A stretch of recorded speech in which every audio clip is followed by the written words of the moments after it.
Ito po, gumawa po akong DIY na pang-spray ng mga halaman. Ayan po. Kinabit ko na rin po yung pito. Nakakabit na po kagad. Pito po yan, pito. Tapos ito po yung mga gagamitin.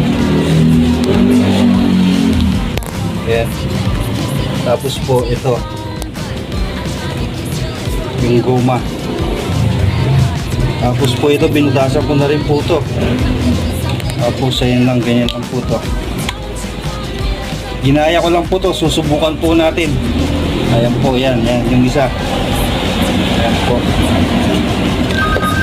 Tapos ito po, kailangan panatiliin may goma para hindi tumagas.